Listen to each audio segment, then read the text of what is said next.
The first field died in 3 days. The second, in 5. By the end of the week, 40 acres of crops were turning brown under a blazing summer sun. Then my neighbor pointed toward the road. A woman wearing an HOA polo shirt was standing beside my irrigation control box, holding a pair of bolt cutters. She smiled. "Your farm won't be bothering our community anymore." She thought she had destroyed my harvest. She had no idea she'd just triggered the most expensive mistake in our HOA's history. If you enjoy HOA revenge stories where greedy HOA boards finally face justice, hit subscribe, because today's ending proves that destroying a farmer's livelihood can cost millions. The first thing I noticed wasn't the dead crops. It was the silence. Normally, sunrise on the farm sounded alive. Water sprinklers clicked. Irrigation pumps hummed. Birds circled above the fields. That morning, nothing. Just hot wind. At first I thought the main pump had tripped. It happened occasionally after storms. I grabbed my tools and drove my ATV toward the irrigation shed. Everything looked normal. Power was on. Fuel tank full. Pressure gauges, 0. That made no sense. I followed the main water line toward the control station. About halfway there, I stopped. The steel control cabinet hung open. The lock had been snapped clean off. Every electrical controller inside had been ripped out. Copper wires dangled from the panel like broken vines. Someone hadn't tried to steal anything. They wanted the system dead. I immediately shut off the remaining valves before pressure damaged the underground pipes. Whoever did this knew enough about irrigation to cause maximum destruction. My phone buzzed. It was my farm manager. "You're not going to believe this." "What?" "Every backup valve has been closed." "Everyone?" That wasn't random vandalism. That was planned. I jumped into the truck and drove field to field.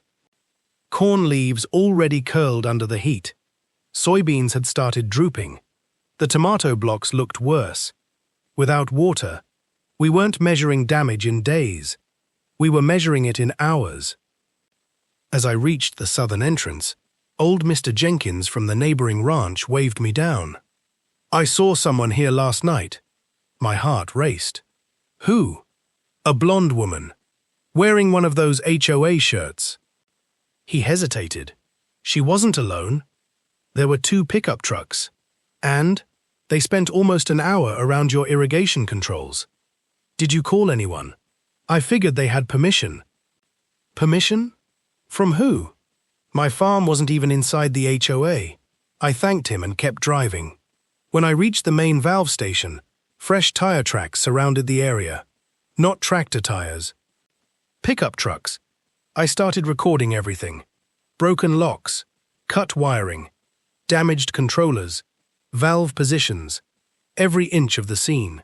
Years of farming had taught me one thing: take pictures before touching anything. Then something caught my eye. Near the control box, a white plastic zip tie, stamped with blue letters. Willow Creek HOA Maintenance. I picked it up carefully. Still warm from the morning sun. Whoever left it behind had made one mistake. A careless mistake. The kind that turns suspicion into evidence. Just then, a black luxury SUV pulled onto the dirt road. Linda stepped out wearing designer sunglasses and that same white HOA polo. She looked across my drying fields, smiled, and said something that made my blood run cold. "You should have joined the HOA when you had the chance." She didn't sound angry. She sounded proud, like she'd already won. I looked from her face to the rows of curling corn behind her. "You've got 30 seconds, I said. "Tell me why you're on my property." Linda adjusted her sunglasses and smiled. "Your irrigation system was violating our community's appearance standards." I actually stared at her. "My farm isn't in your HOA. It affects our neighborhood views." "So you destroyed private property?" "We improved property values." Those 5 words told me everything. She believed she was untouchable. I raised my phone a little higher. "So you're admitting your HOA came onto my land?" Her smile faded for the first time. I didn't say that. You just did. She glanced at my phone. Stop recording. No. She stepped closer. I'll have you removed. I pointed toward the county road. Go ahead. This isn't your property either. She hesitated. Just long enough. Then climbed back into her SUV and drove away, spraying gravel across the entrance. I watched until the dust settled. Then I called exactly 3 people. My attorney, the county sheriff, and my insurance adjuster. By noon, the sheriff arrived. Deputy Mason wasn't interested in opinions, only facts.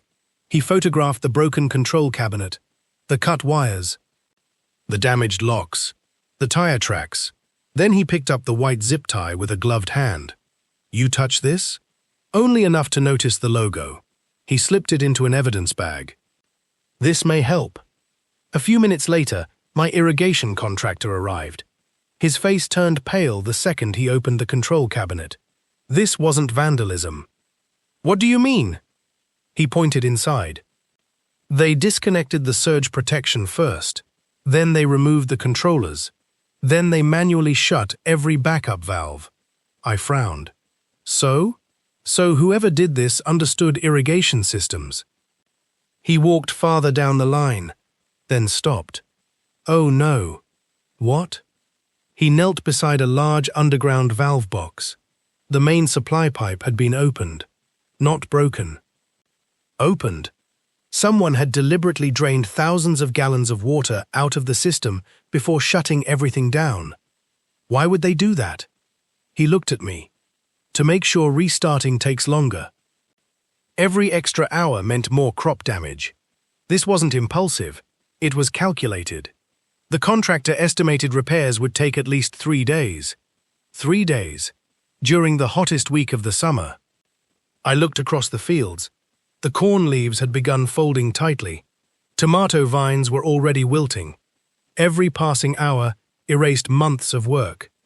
Then another truck pulled into the farm. Not the sheriff, not county officials. A representative from the agricultural cooperative. She stepped out carrying a tablet. I heard what happened. So did everyone else. She nodded. Unfortunately, she walked into the fields, checked soil moisture, examined the plants, and quietly entered numbers into her report. Finally, she looked at me.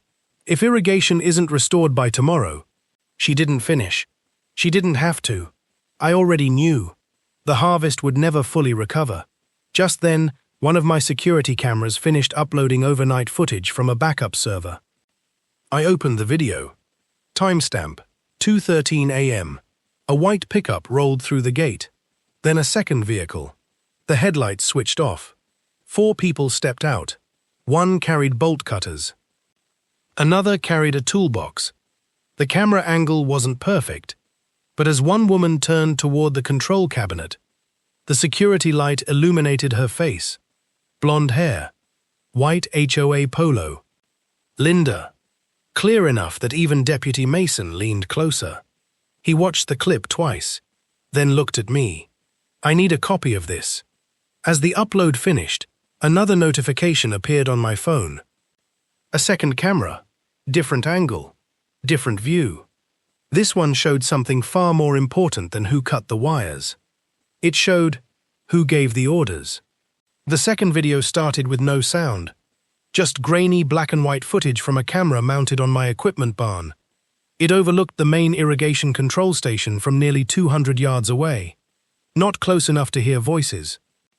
Close enough to see everything. Deputy Mason leaned against my truck as the video played. At 2:17 a.m., the first pickup parked beside the control cabinet. At 2:19, another truck arrived. Then a black luxury SUV rolled slowly through the gate.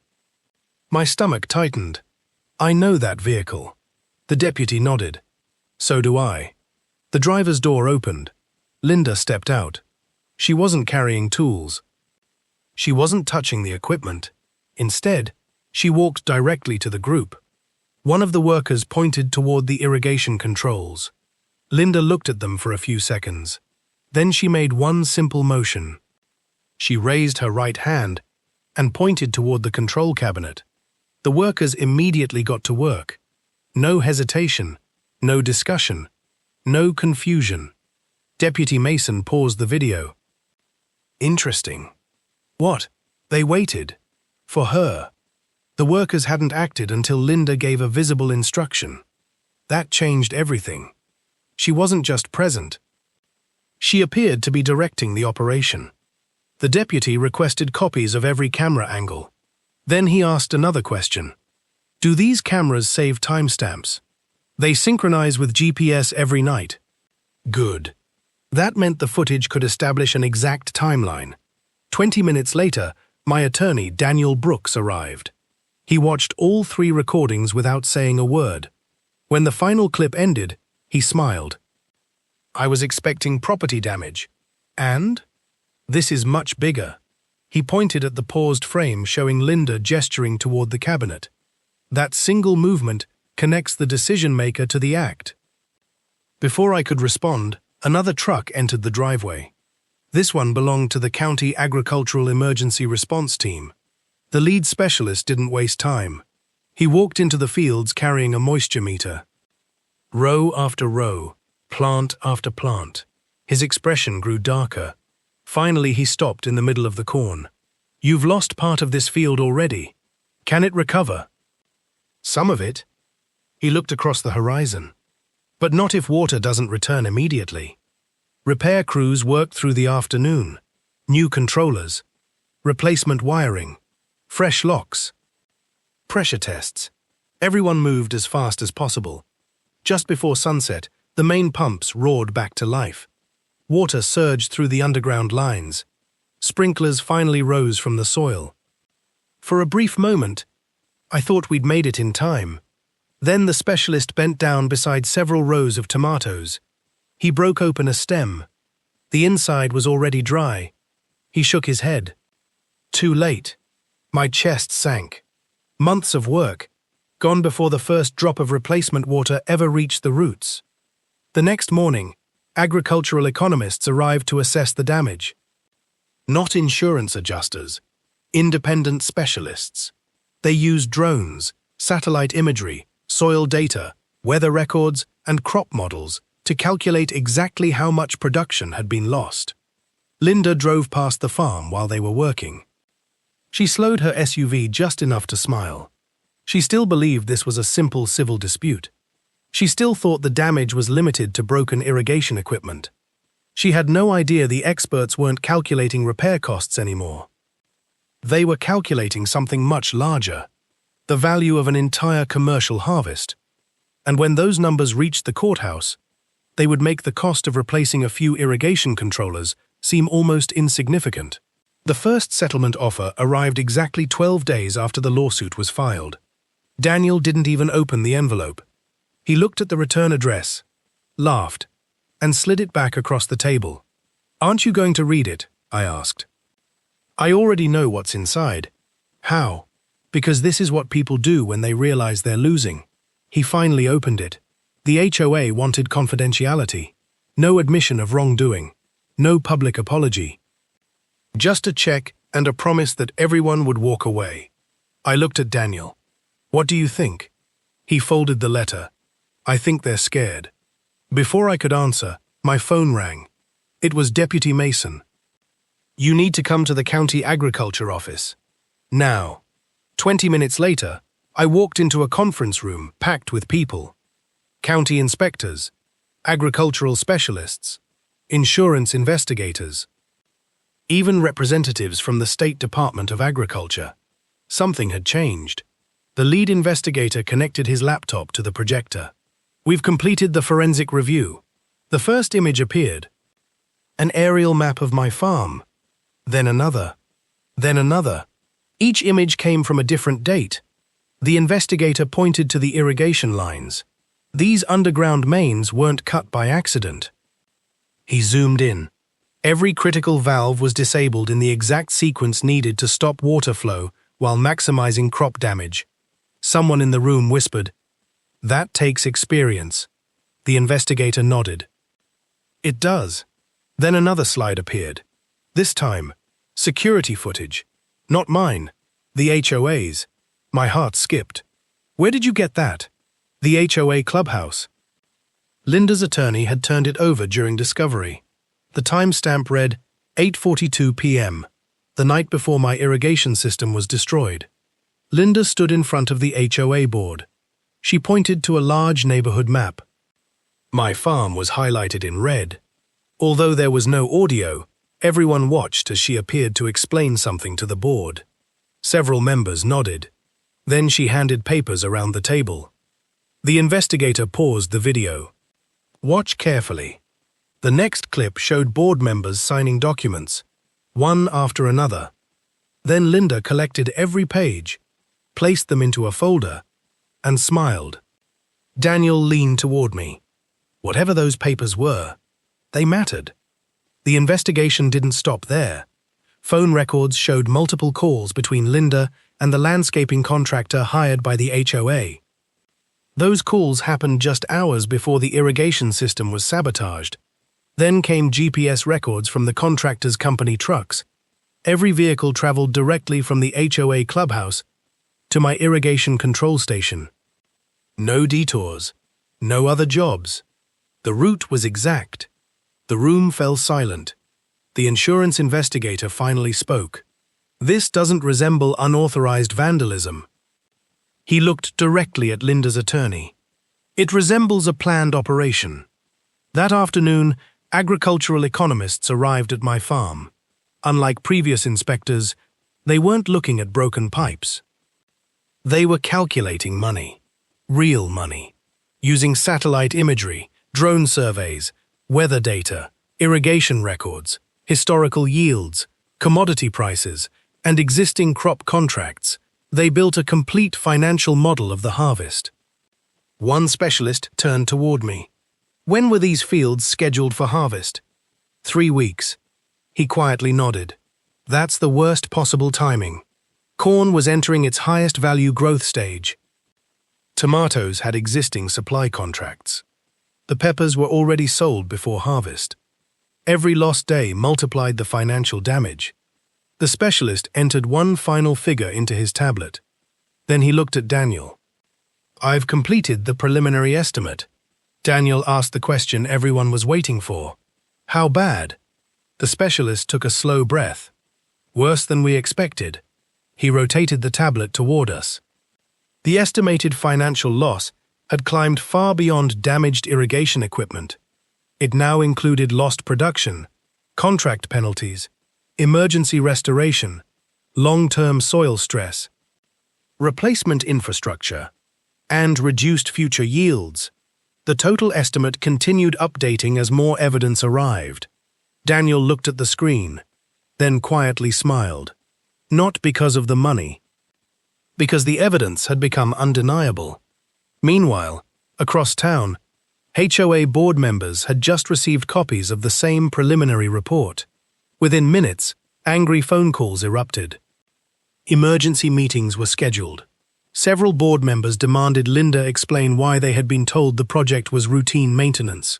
Others wanted to know why surveillance videos, contractor records, and GPS data all pointed back to the HOA.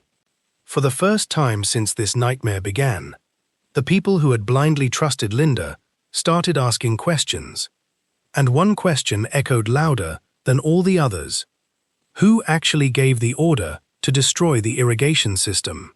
The emergency HOA meeting lasted less than 40 minutes. Not because the board agreed, because it fell apart.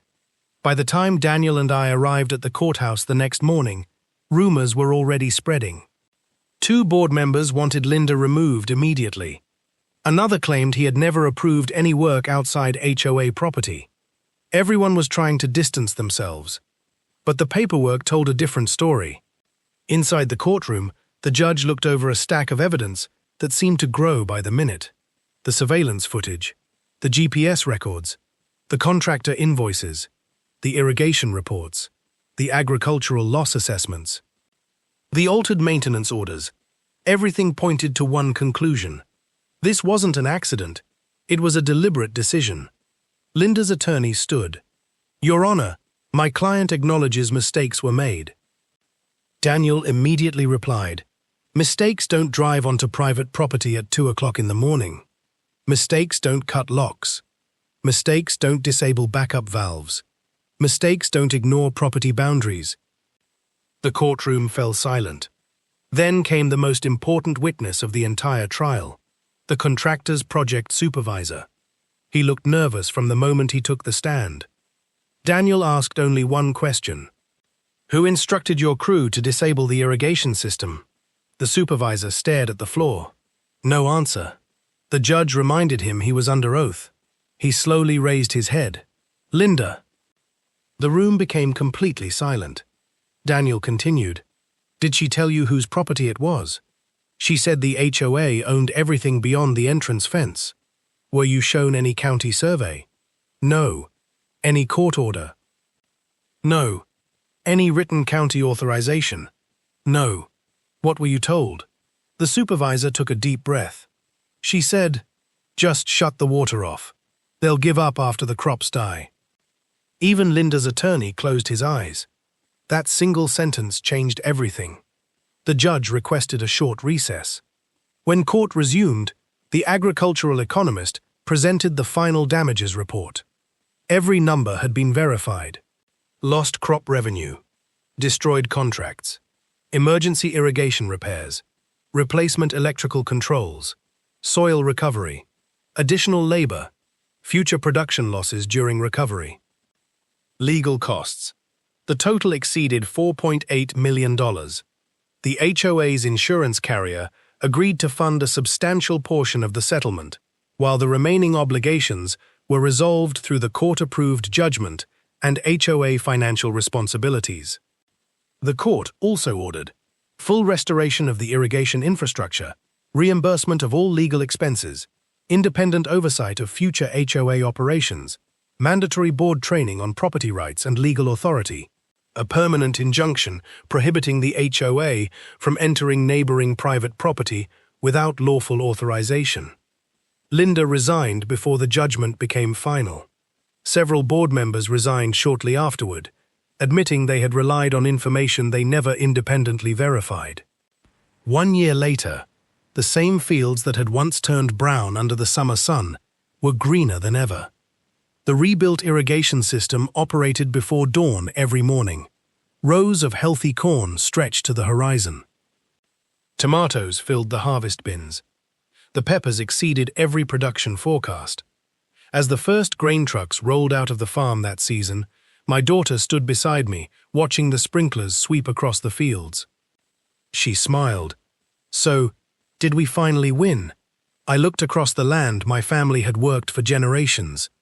We didn't just save a harvest. We proved that no HOA has the right to destroy someone else's livelihood. The water continued flowing. The crops continued growing. And every sunrise reminded me that while drought can damage a field, justice has a way of helping it grow again.